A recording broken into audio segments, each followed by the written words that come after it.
नमस्कार फ्रेंड्स, गृहस्वामिनीच्या या सदरामध्ये आपलं खूप खूप स्वागत। आज आपण नेहमी रोजच्या जेवणासाठी लागणारं वाटण कसं तयार करायचं, जी मूळ गोष्ट आहे जेवणाची, जी आपल्याला नेहमी लागते, पण ती जर एकत्र आपण करून ठेवलेली असेल तर आपल्याला नेहमीचं जेवण हे कटकटीचं किंवा खूप त्रासाचं वाटणार नाही।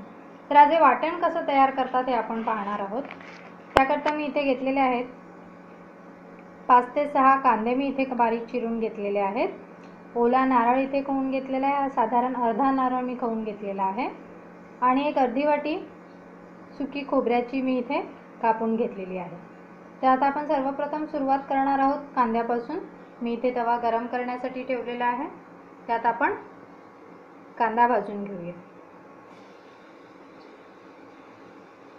हा कांदा आपल्याला तव्यावर ब्राऊन होईपर्यंत, हलका ब्राऊन होईपर्यंत भाजायचा आहे। हा कांदा भाजताना एक लहानशी टीप आपल्याला द्यावीशी वाटेल की आपण यामध्ये जर 1-2 चिमटी मीठ टाकलं तर हा कांदा जास्त लवकर भाजून येतो। अदरवाईज हा कांदा भाजायला ब्राऊन होण्याकरिता बराच वेळ घेतो। तर आपण आधी हा कांदा गरम तव्यावर थोडा हलका परतून घेऊ। त्यानंतर आपण त्यामध्ये घालणार आहोत थोडंसं मीठ।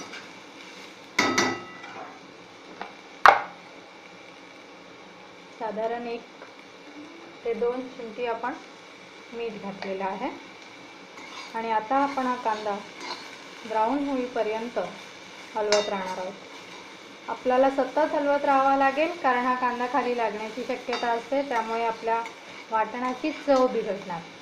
त्यामुळे आपण हा ब्राऊन होईपर्यंत सतत हलवत राहणार आहोत।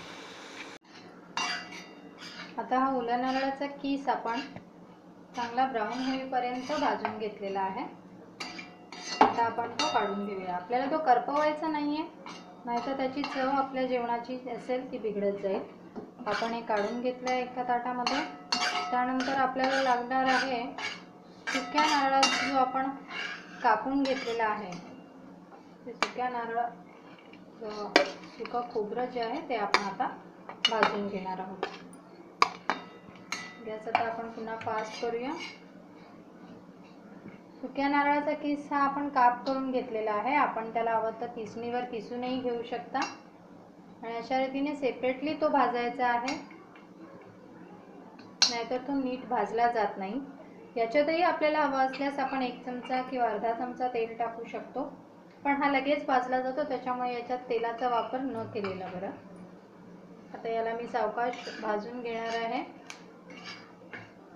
गॅसकडे आपलं लक्ष असू द्या। गॅस नेहमी कमी जास्त करत आपण हा सुक्या नारळाचा किस किंवा सुक्या नारळाचे काप भाजून घ्यायचे आहेत। साधारण इतपत ब्राऊन होईपर्यंत मी सुक्या नारळाचे काप किंवा त्याचा किस आपण भाजून घ्यायचा आहे। गॅस बंद केला मी आणि आता हे आपण एका ताटामध्ये काढून घेऊ। हे वाटण आता आपण जे तिन्ही वेगवेगळ्या प्रकारात भाजलं ते आपण एकत्र करून घेऊ। त्यामध्ये कांदा, ओल्या नारळाचा किस आणि सुक्या नारळाचे काप आहे, हे आपण सर्व एकत्र करून घेऊया। अशा प्रकारे आपलं वाटण तयार होईल, जे आपल्या नेहमीच्या जेवणाकरिता लागतं। हे आपण एका डब्यात भरून फ्रीजरमध्ये ठेवू शकतो। ज्या वेळेस आपल्याला याची गरज असेल आपण ते वापरू शकतो। अशा पद्धतीने आपलं जेवण लवकरात लवकर होण्यास मदत होईल आणि आपला वेळ वाचेल। तर आपल्याला जर ही माझ्या टिप्स आणि माझ्या रेसिपीज आवडल्या असतील तर आपण नक्की मला सबस्क्राईब करा। आपल्या लाईक्स आणि कमेंट्स मला नक्कीच अपेक्षित आहेत। Thank you very much.